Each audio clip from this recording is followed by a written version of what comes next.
Obviously, the last four, when you get to celebrate the fact that your team found a way to win a game on the road in this conference, which is never easy, and love the resolve and resiliency that they showed in doing so. There were a lot of great positives to share with them. I think first the game plan was to try to keep our defense off the field as much as possible against an offense that was averaging 37 points a game-ish. We accomplished that, won the time of possession. Our defense only played 43 snaps, which is unheard of. So offense really dominated the time of possession, which was really good. Rushed for over 200 yards and had 7 explosive runs. So really a lot of positives to look at on that side of the ball. Did have 1 turnover, obviously. We improved on penalties on the road, which was very nice. I think we only had 3 penalties. So a lot of positives. Special teams wise, man, a lot of big plays. Start with Alex, who I think got Player of the Week, which is very deserving for him to bounce back from his disappointment in the Missouri game and make 6 of 6 field goals. I think was just so proud of him. We blocked a punt, Justin Jones. We had 0 penalties on special teams, which was nice. Rayshon Pleasant had an explosive kickoff return that set us up in great field position. We had a tackle inside the 20 by Jarquez. So a lot of good things on special teams. Played really, really solid. Only punted once. It could have been a little better punt, but not terrible. Defensively, our goal was to, as always, stop the run against a team that was averaging a lot. I think 218 on the ground. We held them to 63 yards and their tailback to 41, and a quarterback who was averaging a lot of yards per carry. We held them to 14 total yards. So thought our defense, and then obviously the takeaways were huge for them to get those. And truthfully, the first half we didn't play very well defensively compared to what our standard is, and it was really just bad eyes, which they do a lot of things that can make you do that. But give a credit to our staff, to our kids for making adjustments at halftime and coming out and really dominating the second half. So really proud of our team, and again the resiliency they showed. And now we have to turn our attention to a very dangerous Kentucky team. I have great respect for Stoops. He's defensively, I think they are really, really talented, and it's been a weird season for them too, to have a real chance to upset Texas, and they had the goal line stopped there, and the Tennessee game got away from them with just some bombs over their head. But you look at the Georgia and Ole Miss game, 2 top 10 teams are right there in them. And so I know, we've got another tough challenge ahead of us Saturday night, and their freshman quarterback is playing at a high level, has an incredible arm. Those 2 receivers, I think 1 and 17, are dynamic. And then their defensive front is their tight ends are good too, but their defensive front 7 is pretty dang special. Go Jason, Mike, Nathan, Peter to start. You, after watching film, going back and evaluating kind of the quarterback position, what's the thought process going into this week? Yeah, I don't think there's any greater motivator than competition, and that's what it is. It's an open competition to see who prepares and plays the best. They both will split reps, and then we'll make a decision. There's a lot of good things that both did. I thought Ashton showed an incredible amount of poise. So really only graded him on 2 minuses.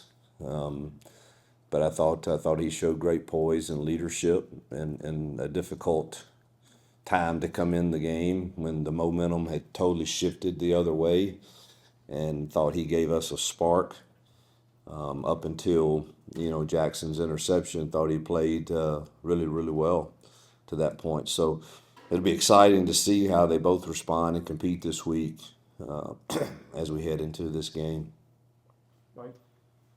Coach, that sounds like you're not committing to start quarterback versus Kentucky. Where does Deuce fall in all of this? Are you taking him out because you just said both referring? I'm assuming that.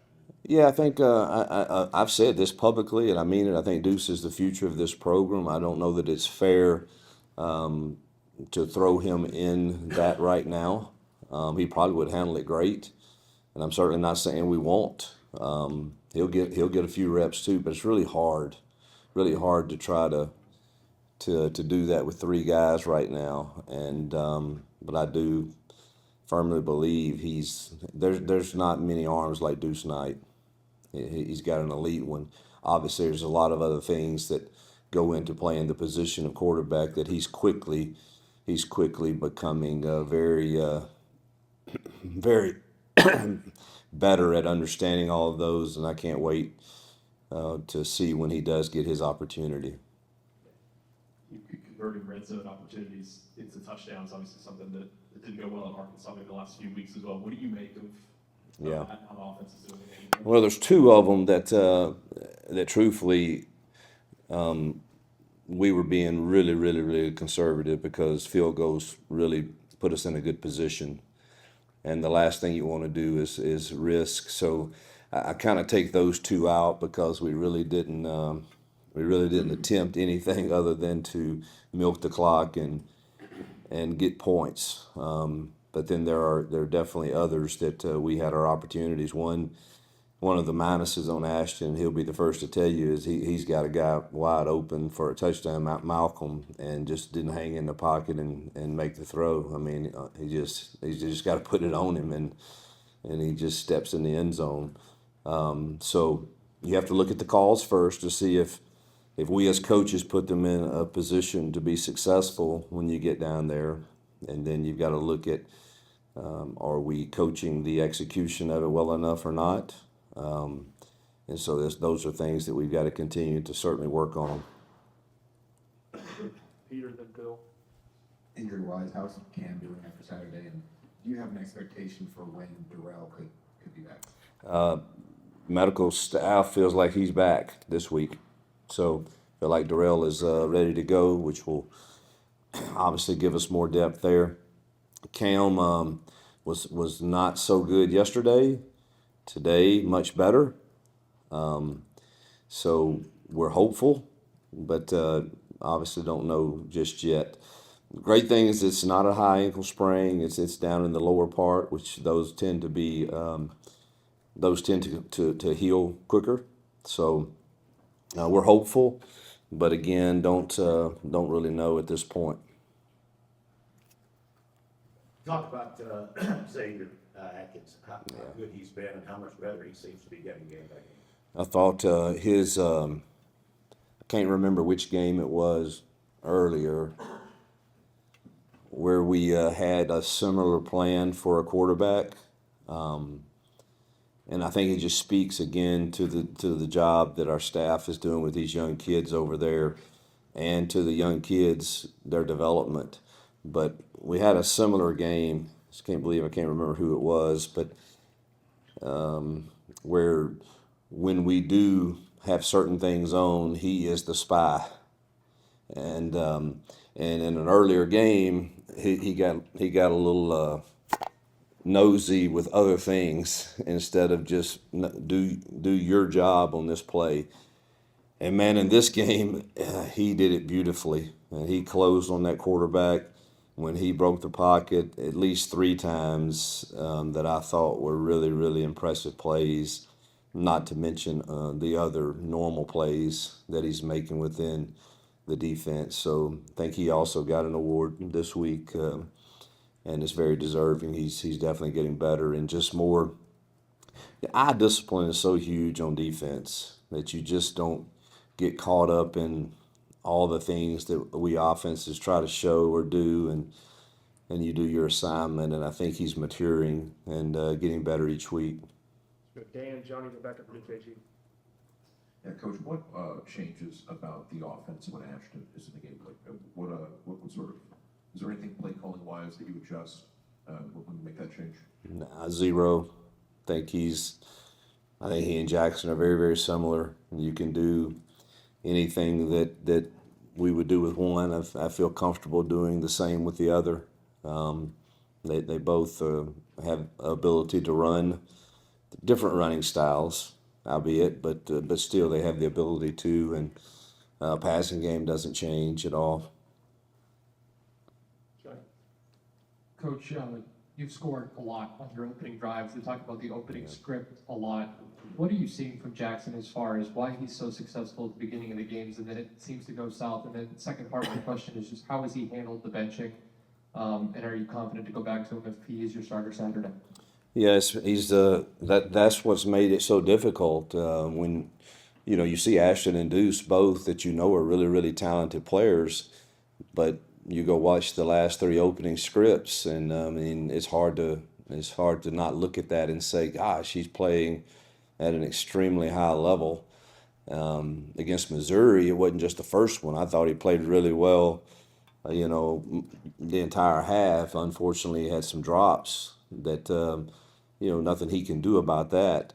But there's no arguing that there seems to be something that we lose a spark, we lose maybe some execution. Obviously, quarterbacks and head coaches get the primary blame, and rightfully so in some cases, but it's not always the quarterback. There's other things that take place that are out of his control sometimes, but the bottom line is we get judged on winning football games, and we've had a stretch where we've had a chance to beat some really good teams, and we did not get that done. And so we're just searching for, is there a spark out there, whether it be Deuce or Ashton, and I think Jackson is very mature. We had a great conversation. He came to work today ready to roll. I gave him the example of whatever happens come Saturday, you got to be ready, man. Whether you roll out there the first possession or the third possession or after half, whatever that ends up being, you owe it to yourself and to this team to be ready. And he's a mature kid, and obviously he's going to compete like heck this week to prove that he should lead us on that first drive again. But I think he'll handle it well, whatever the circumstances come. A question about Ashton. If you decide to play him in Houston like that, I mean, are you still thinking about his red shirt and kind of schedule games? I think about beating Kentucky. The only reason that really came up is he was so late getting here, and you already had Deuce and Jackson getting all the reps, and so it wasn't until about game 3 or 4 when we're struggling a little to finish games and get over the hump. You start thinking about can he give us a spark, because he has experience playing in some pretty big games. I mean, you go put on the film with him against Clemson or Notre Dame. There's some things he did that were really good, and he continued to show poise and development in practice. So that's when you start thinking about the 4-game deal. But you're at a point now where what do we have? 4 games left in regular season. So you're thinking about winning this week, which is against Kentucky, and then we'll take next week as it comes. But that's all we can think about is going 1-0 this week. I mean, you could have it for next year if you hold him out of one game, right? Yes. That'd be nice, right? Yes. We need a win. Let's win, and we'll go to next week and see. You career high in yards and carries for Jeremiah. Yeah. Having him be able to be that kind of workhorse RB1, especially now with Darrell coming back. I mean, how much more confidence that he has to be able to run the ball and continue to do kind of a lot of the same stuff y'all did against Arkansas? Well, we've done, if you really look, I mean, we've run the ball well per average against most all the teams. Didn't run near enough against A&M. Just we were behind the chains the whole night. But if you look at the average per attempt, it's been pretty dang good. Jeremiah is a huge reason for that, along with obviously the offensive line. We're wearing him out right now a little bit. You know, I don't know, was it 23 or 28 carries? I mean, that's a lot in today's time. And, you know, his body's not built quite like Jarquez's, where, you know, we got some difficult games coming, and you know, but he's handled it well to this point. Well, now we've modified our practice with him some. He's not getting as many reps as he used to probably in practice, and we'll get Darrell quite a few this week along with Omar and Jeremiah his share. But there's no question he's got to get his touches. Want to ask about Horatio as well. Is there any sort of outlook for him right now? Is it still a week-to-week thing, or do you guys expect maybe he could be back before the end of the regular season? You know, I did not get an update today on him, so I would be totally speaking out of ignorance. But I don't think he's close because he hasn't. I mean, I'm always aware of the injured that are out there actually working and running, and he's not to that point yet. So really don't have an accurate update on that. Hopefully, we do feel like we can get him a red shirt, which would be huge for us next year to have him back. He's an incredible leader, incredible young man, and a heck of a player. And so we can't foul that until after the season, but I think it's a pretty good case that he would get his back.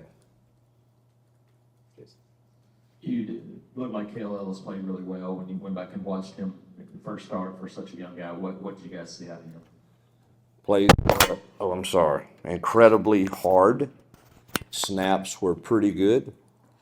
That was a big nose, 380 or so. There were times I think his fight is there. He's got to understand, like, when you're on your own, where this ball may hit against this look, maybe use a little different technique. There was a couple of those that I think we had a few more explosive or more yards than a run when he was singled up some, but he held his own for sure.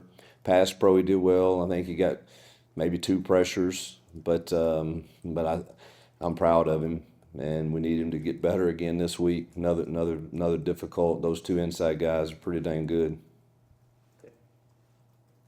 Coach, Saturday was the first time that your team had rallied from down 10 plus to win a game here at Auburn. What did it mean to see your team fight back after Arkansas took that 11-point lead, fight off the feelings of here we go again to go get the win?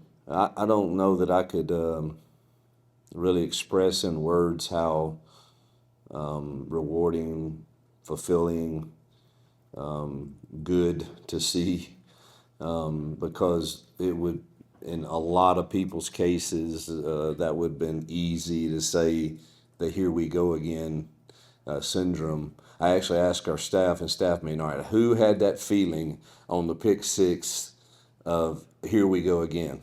And everybody was honest, I think. But man, at halftime, I thought the staff was remarkable.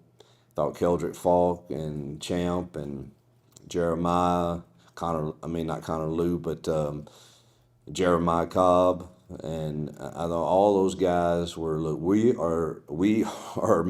They haven't stopped us yet. We are going to find a way to win this football game. And defensively, the plays we gave, the explosive plays, were just us with bad eyes. And let's get it fixed and go find a way to win the game. And so it was incredibly rewarding to see them fight back to do that against, on the road in this league is never easy. And really, I think that offense had put up a lot of numbers on some really good teams recently. And so really proud of our defense adjustments and offense controlling the time of possession where they didn't have to defend for 60, 70 plays.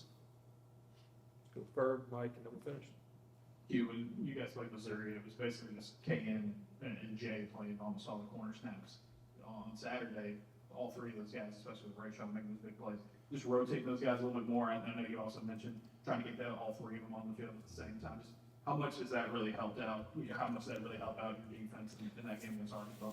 Yeah, that's the only thing I've said in defensive staff meetings when I go in on Sunday is I think you ought to find a way to get your best coverage guys on the field in critical moments. And I think, there were times all three were on the field, and then, we didn't. The only negative is, we honestly have been rotating, a ton of people, and when you play 43 snaps, that's probably the only negative is they're just, some of them are disappointed. Man, I didn't get my normal 12, 15 snaps, but it was just a weird kind of game. So guys, at 43 plays, it's hard to rotate a bunch of guys. No, Keldrick's not really tired, and so that was probably the only thing that not everybody was excited, but like, man, I wanted to play more, and I get it, but it's pretty good when you don't have to play but 40, a few snaps more than 40. So, but yeah, I think you got to rotate those three guys. I think Rayshawn's getting better and better, and so is Starr, so is Woodby. All those guys are new boy winners, but you just didn't get to see as much of them because of the number of snaps that we played. But Rayshawn had a heck of a game for sure. Mike, finish this up. Coach, last night we got news that LSU is the third SEC team to move on from their head coach mid-season here. You advocated to be the one to, in your words, get this fixed here at Auburn. Since the win on Saturday, have you had a chance to catch up with Cam Coleman about where you stand and where the program stands? No, I haven't. He was obviously excited for our win, and we celebrated together for a moment there on the field. But I don't get into those conversations because I just don't think it's how does that help, with our focus on what it should be on, and that's on these kids getting ready to win another football game. That's what you're hired to do.